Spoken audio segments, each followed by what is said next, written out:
नमस्कार दोस्तों, मैं Lalita Agarwal PSSM blessings audio team Kolkata से बोल रही हूँ। पिछली कड़ी में हमने विभिन्न प्रकार के नृत्य और उनका महत्व जाना था। ऑडियो नंबर 22 में हम उसी चैप्टर को जारी रखते हैं और एक नई घटना की चर्चा शुरू करते हैं। हम इस्तांबुल जाने की तैयारी कर रहे थे और मुझे बहुत कुछ खोने का आभास हो रहा था। एक दिन शाम को पूर्णिमा के दिन 3 दरवेश हमारे घर पर आए। उन्होंने कुछ कहा नहीं, बस मेरे पिता की तरफ देखकर मुस्कुराते रहे। उनमें से एक ने आगे बढ़कर अपना हाथ मेरे माथे पर रख दिया, एक ने मेरी पीठ पर और तीसरे दरवेश ने अपने हाथ मेरे कंधों पर रख दिए। वे सभी मेरी तरफ देखकर मुस्कुराए। उनमें से एक ने मेरा हाथ अपने हाथों में लेकर मुझे दरवाजे के बाहर खड़ी घोड़ा गाड़ी में बैठा लिया और मेरे पिता की सहमति से मुझे लेकर चल पड़े। मैं बहुत सुरक्षित महसूस कर रहा था। गाड़ी में उन्होंने मेरी आंखों पर पट्टी बांध दी थी। कई घंटों की यात्रा के बाद उन्होंने मेरी आंखों की पट्टी खोली। मैंने अपने आप को उसी स्थान पर पाया जहां नृत्य कार्यक्रम संपन्न हुआ था। मैंने तुरंत ख्याल किया कि वहां 6 और लोगों के साथ गेरुआ रंग के वस्त्र में मेरे पिता भी बैठे हुए हैं। उन्होंने मुझे सफ़ेद वस्त्र पहना दिए। मेरे पांव खाली थे और मुझे एक अंधेरे कमरे में बैठा दिया। मुझे लोगों की उपस्थिति महसूस हो रही थी, लेकिन मैं किसी को भी देख नहीं पा रहा था। लेकिन धीरे धीरे मैं अंधेरे से सामंजस्य होते ही मनुष्य आकृतियों को देखने लगा। मेरा शरीर गर्म होता जा रहा था। जब वहाँ पर एक छोटी मोमबत्ती लाई गई तो मैंने देखा कि वहाँ करीब 20 लोग गहरे ध्यान में बैठे हुए थे और कुछ रहस्यमय शब्दों का उच्चारण कर रहे थे। इस उच्चारण से मुझे अचानक सिर दर्द की अनुभूति होने लगी, जो कुछ मिनटों तक रही। उसके बाद वे मुझे एक हॉल में लेकर गए और मुझे गेरुआ वस्त्र पहना दिया गया।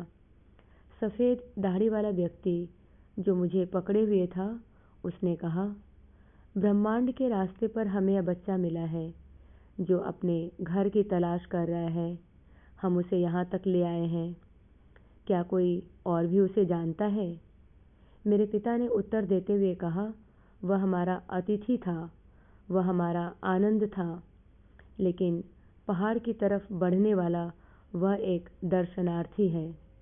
मैंने उसे ब्रह्मांड के रास्ते की तरफ यहाँ तक लाने की कोशिश की है।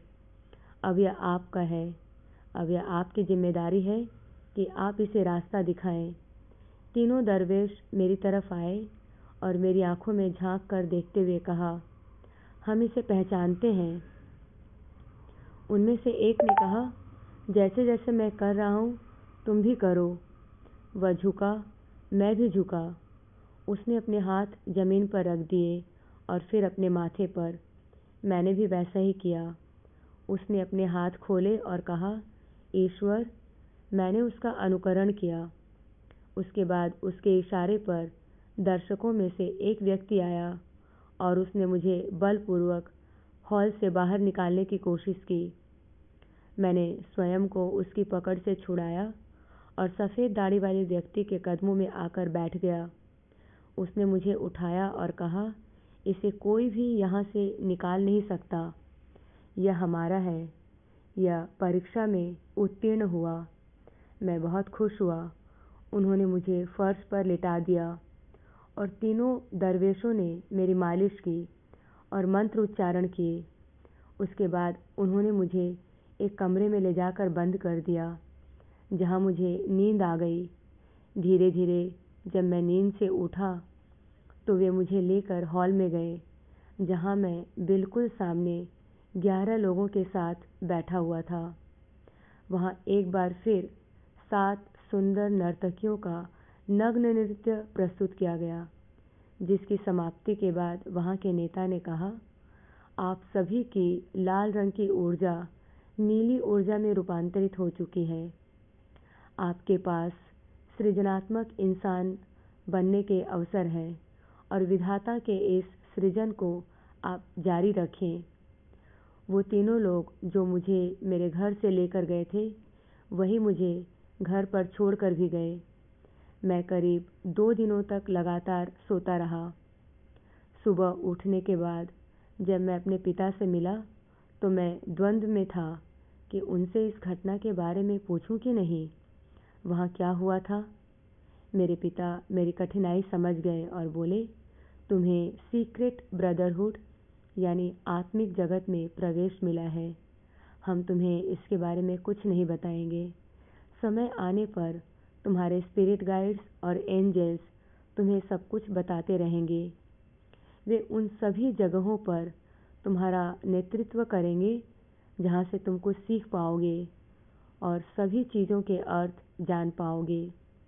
वे ही तुम्हें वैसे लोगों तक, स्थानों पर, किताबों तक और अनुभव तक लेकर जाएंगे जिनकी तुमको ज़रूरत है। मैंने चिंतित होकर कहा, लेकिन हम तो इस स्थान से बहुत दूर जा रहे हैं।